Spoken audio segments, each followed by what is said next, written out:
பிதா சுதன் பரிசுத்த ஆவியின் பேராலே ஆமேன். ஆண்டவர் உங்களோடு இருப்பாராக, உம் ஆன்மாவோடும் இருப்பாராக.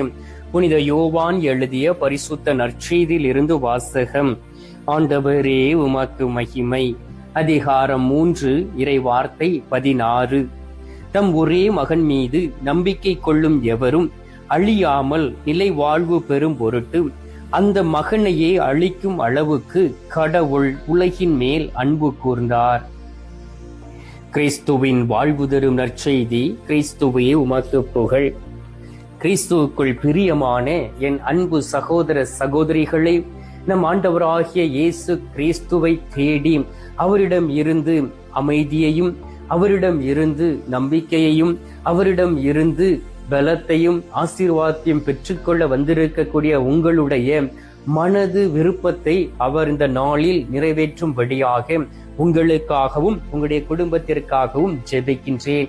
என்னோடு இணைந்து விசுவாசத்தோடு நற்கருணை நாதரை சந்தித்து அவரிடம் பேச பழகுங்கள், அவரோடு உறவாடுங்கள், அவரிடம் கேளுங்கள், அவருக்கு முன்னுரிமை கொடுங்கள். உங்களுடைய வாழ்க்கையிலே அவரை முதன்மைப்படுத்துங்கள், அவரை முன்னிலைப்படுத்தி வாழுங்கள். எதை செய்தாலும் அவருடைய பெயரில் செய்யுங்கள். உங்களுடைய வாழ்க்கையில் ஒரு நல்ல காரியங்கள் நடந்தால் ஆண்டவருக்கு நன்றி செலுத்த பழகுங்கள். அப்பொழுதுதான் ஆண்டவர் உங்களோடு கூட இருந்து இன்னும் அதிகமாக செயலாற்றுவார். அன்பார்ந்தவர்களே, நாம் அனைவரும் திருவருகை காலத்தில் இருக்கின்றோம். இன்னும் ஒரு வாரத்திலே நம் ஆண்டவராகிய இயேசு கிறிஸ்துனுடைய பிறந்த நாளை கொண்டாட போகின்றோம். இந்த 2025 வருடம் நமக்கு கொடுக்கப்பட்டு இருக்கின்றது. அடுத்த வருடத்திற்குள் நாம் கடந்து செல்வோமாம்? அடுத்த வருடத்தில் இந்த உலகத்தில் நாம் உயிரோடு இருப்போமாம்? அடுத்த வருடத்திலே இயேசுனுடைய பிறந்த நாளை கொண்டாடுவோமா என்பது நமக்கு தெரியாது.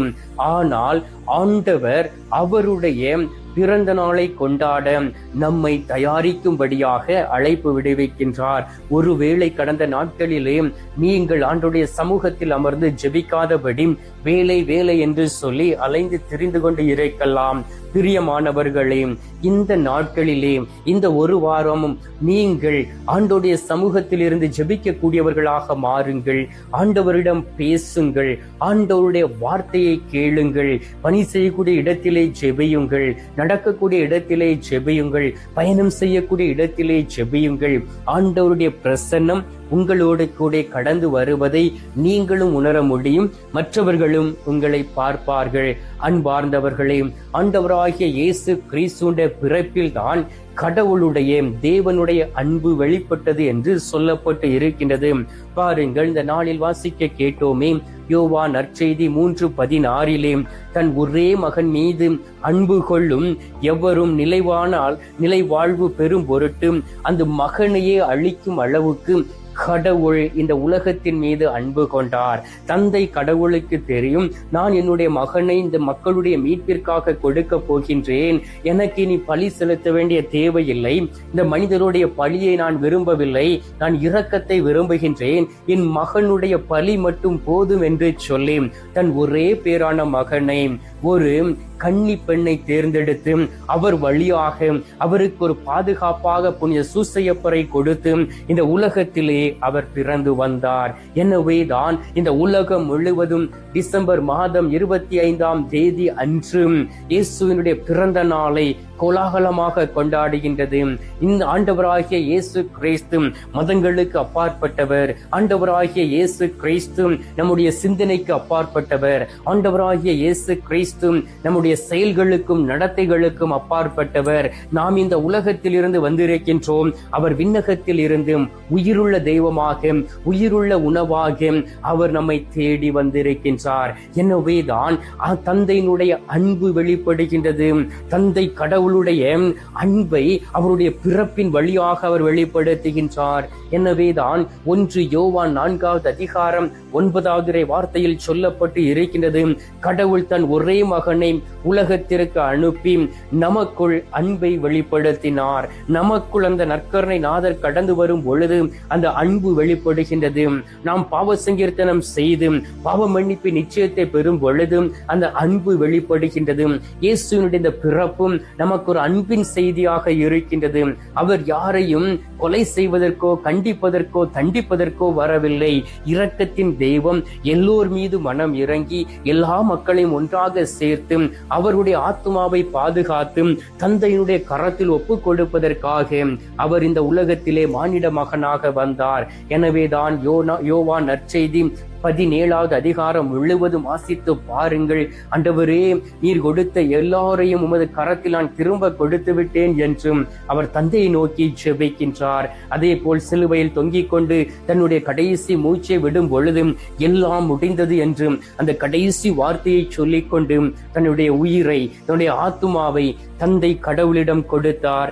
அன்பார்ந்தவர்களை, எதற்கு தெரியுமா?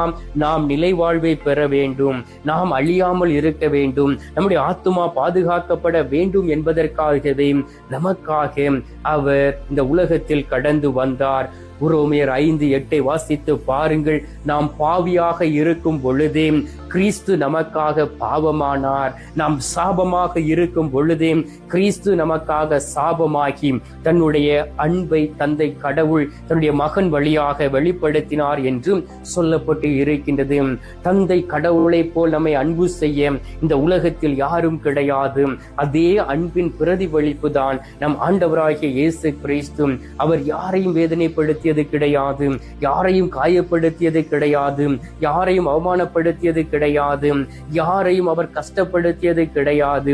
தனிமையில் போனார், ஜெபித்தார், தனிமையில் வாழ்ந்தார், கிடைத்த உணவுகளை உண்டு கொண்டார், தன்னுடைய சீடர்களை அழைத்தார், அவர்களோடு பேசினார் மனமிட்டு, அவர்களையும் தயாரித்தார். அவர்களும் ஆண்டவருடைய விருப்பத்தின்படி இந்த உலகத்திலே வாழ்ந்தார்கள். அன்பார்ந்தவர்களே, இந்த நாள் கடவுள் நமக்கு கொடுக்கப்பட்டிருக்கக்கூடிய நாள். இந்த நாளில் நாம் தயாரிப்போம் நம்மை. நாம் மட்டுமல்ல, நம்முடைய குடும்பத்தோடு இணைந்து நல்லதொரு பாவ சங்கீர்த்தனம் செய்து நம்மை தயாரித்து கடவுளுடைய அன்பு நம்மில் வெளிப்பட வேண்டும் என்று சொல்லி ஆண்டவரிடம் மன்றாடுவோம். தீத்து 3வது அதிகாரம் 4வது வார்த்தையை வாசித்து பாருங்கள். நமக்கு இரட்சகரும் மீட்பருமாக இருக்கக்கூடிய கடவுள் நன்மையும் அன்பும் வெளிப்படுகிறது என்று சொல்லப்பட்டு இருக்கின்றது. நமக்கு இரட்சகராக இருக்கின்றார், நமக்கு மீட்பராக இருக்கக்கூடிய தந்தை தன்னுடைய மகனை வெளிப்படுத்தி அவர் வழியாக தன்னுடைய அன்பை வெளிப்படுத்தினார் என்று சொல்லப்பட்டு இருக்கின்றது. 1 யோவான் 4வது அதிகாரம் 10வது வார்த்தையில் நாம் கடவுளை செல்லமாயிருந்தாலும் அவர் நம்மை அன்று நம் மகனை தகன பலியாக ஒப்பு கொடுப்பதற்காக தன்னுடைய மகனை இந்த உலகத்திற்கு அனுப்பினார். அதுவே அன்பின் வெளிப்பாடு. அவருடைய அன்பின் வெளிப்பாடு என்ன தெரியுமா? ஆண்டவர் நம்மிடம் வந்து சொல்லவில்லை என்னுடைய மகனை அனுப்ப போகிறேன் என்றும். அதற்காக இறைவாக்கினர்களை உருவாக்கி அந்த இறைவாக்கினர் வழியாக அவர் பேசி அவர்கள் வழியாகவே அந்த இறை வார்த்தைகள் நிறைவேற அவர் சித்தமானார். ஆம் அன்பார்ந்தவர்களே, எவ்வளவோ மக்கள் அவரை பார்க்க வேண்டும், அவருடைய பிறந்த நாளை கொண்டாட வேண்டும் என்று சொல்லி ஆதி காலத்தில் இருந்தே தங்களை தயாரித்துக் கொண்டு இருந்தார்கள். ஆனால் அவர்களுடைய விருப்பம் நிறைவேறவில்லை. இந்த நாளிலே ஆண்டவராகிய இயேசு கிறிஸ்து நம்மோடு கூட இருக்கின்றார், நமக்கு பக்க பலனாய் இருக்கின்றார். அவர் நமக்கு எல்லாவற்றையும் செய்கின்றார், அவருடைய அன்பை வெளிப்படுத்துகின்றார். எனவே சில மணி துளிகள் நற்கருணை நாதரை நமது மனம் கண்களுக்கு முன்பாக நிறுத்தி அந்த பாலன் இயேசுவை நம்முடைய வீட்டிற்கு அழைத்து வர நாம் அவரிடமே கேட்போம். அவர் உண்மையிலே நம்முடைய உள்ளத்திலும் நம்முடைய வீட்டிலும் கடந்து வருவார். எனவே கண்களை மூடி சில மணி துளிகள் நமது நடுவிலே உயிருள்ள தெய்வமாக இருக்கக்கூடிய நற்கருணை நாதரிடம் நாம் மன்றாடுவோம். எங்கள் பரலோக தந்தையே, இயேசு கிறிஸ்துவே, தூயனல் ஆவியே, தகப்பனே, இந்த அருமையான காலை பொழுதிற்காக உமக்கு நன்றி சொல்லி உம்மை துதிக்கிறோம் சுவாமி. ஆண்டவராகிய இயேசு கிறிஸ்துவே, அதிசயங்களையும் அற்புதங்களையும் செய்யக்கூடிய தெய்வமே, இந்த நாளிலே உமது அன்பை எங்களுக்கு வெளிப்படுத்தும் பொருட்டும் உமது ஒரே பேரான மகனை எங்களுக்காக இரட்சகராக, அமைதியை ஏற்படுத்தும் அமைதியின் அரசராக, ஆண்டவரே நிவாரண பலியாக அவரையே எங்களுக்காக கொடுத்திரே அப்பா. அதற்காக உமக்கு நன்றி சுவாமி. ஆண்டவரே, நாங்கள் பாவிகளாக இருந்த பொழுதே எங்களுடைய எங்களுடைய பாவங்களை மீட்கும் பொருட்டும் உமது மகனை எங்களுக்கு கொடுத்தும் பாவ மன்னிப்பு நிச்சயத்தை கொடுத்தும் எங்களை ஆசீர்வதித்து பலப்படுத்தியதற்காக உமக்கு நன்றி சுவாமி. இதோ உமது அன்பு பிள்ளைகளாகிய நாங்கள் உம்மை தேடி நாடி வந்திருக்கின்றோம். ஆண்டவரே, நீர் நன்மைகளை மட்டுமே உமது பிள்ளைகளுக்கு செய்கின்றீர். நீர் எங்களுக்கு இரட்சகராக இருக்கின்றீர், எங்களுக்கு மீட்பராக இருக்கின்றீர். எங்களை ஆசீர்வதிக்கவே ஆசீர்வதித்து, எங்களை பலப்படுத்தவே பலப்படுத்தி, எங்களுடைய நடுவிலே நீர் நடக்கக்கூடிய தெய்வமாக இருக்கின்றீர். இந்த நேரத்திலே ஒவ்வொரு பிள்ளைகளையும் ஆசீர்வதியும். உம்மை தேடி வந்திருக்கக்கூடிய பிள்ளைகளுடைய சுமைகளை எல்லாம் எடுத்து மாற்றிடுவீராக. மத்தேயு 11:28 சொல்லப்பட்டு இருக்கின்றதே, சுமை சுமர்ந்து சோர்ந்திருப்பவர்களே எல்லோரும் என்னிடம் வாருங்கள், நான் உங்களுக்கு இளைப்பாறுதல் தருவேன் என்றும்.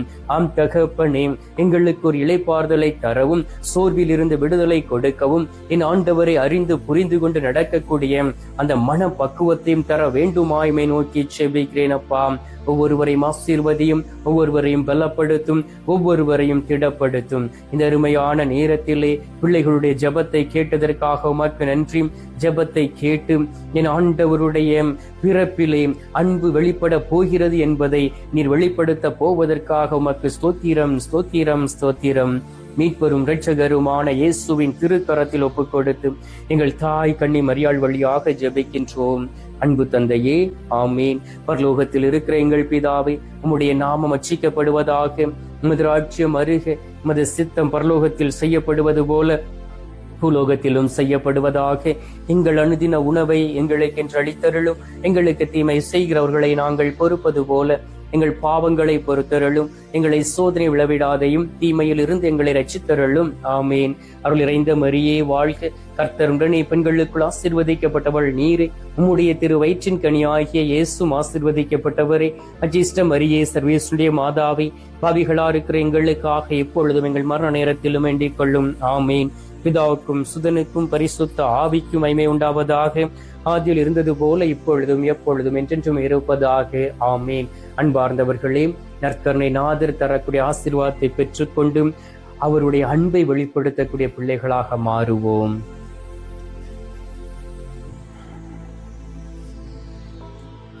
எல்லாம் அல்ல இறைவன், பிதா, சுதன், பரிசுத்த ஆவி உங்களை ஆசீர்வதிப்பாராக.